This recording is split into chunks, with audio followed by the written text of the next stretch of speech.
Someone asked me if free will is an actual thing, and I'm going to answer this the best way I can. I'm going to read something real quick. The unconditioned will alone is completely free. The unconditioned will and the source is one, unity. Anything that is conditioned because of its conditioning is bound and is not completely free.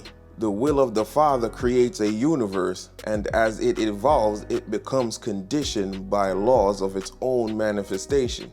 It is conditioned externally due to the laws of its creation, but internally, it is free within its own realm of activity. Because it is the image in its own world of the universal will in the universe. The will acting on different planes, the lower it goes, the more dense the matter is. The manifestation is conditioned by the material it is working in, but the will itself is still free. At each stage, inner freedom appears in the consciousness, but that freedom is limited based on the plane of manifestation. And I'm going to explain this now. Only the unconditional will is free, meaning it isn't bounded or shackled by any laws. And this will and the Most High God are one and the same. Anything that is conditioned is not completely free because the conditions create limitations. The source creates the universes, and as the creation evolves, anything within the creations has to operate within those laws. For example, on Earth, you throw a stone in the air, it must come down. Try that on another planet, it'll possibly float. You have free will to throw the stone in the air, but the result is limited based on the place of manifestation. Will is conditioned externally because of the place or the planes it operates, but is still completely free inside. For example,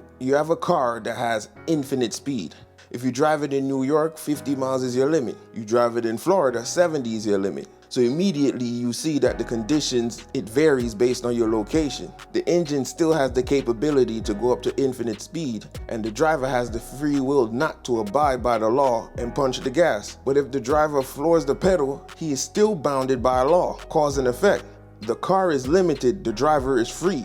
The body is limited, the thought has free will. Dealing with the body now. The lower the plane, body and form gets more dense. We ask, how can God make man twice in Genesis? The first creation was spirit or essence, and the second was when the essence was put in a vessel. Now that essence or spirit is limited, bounded by the limitations of the body, but internally the spirit still has free will. For example, the spirit has free will to alert the body to stop smoking, but the urge or the pleasures of the body overrides the instruction and will not allow it. Body or form is limited, unlike the essence. This is where you get the mythology of Christ being crucified on the cross. The cross is your body, so is the Ankh or the star, all representations of the body.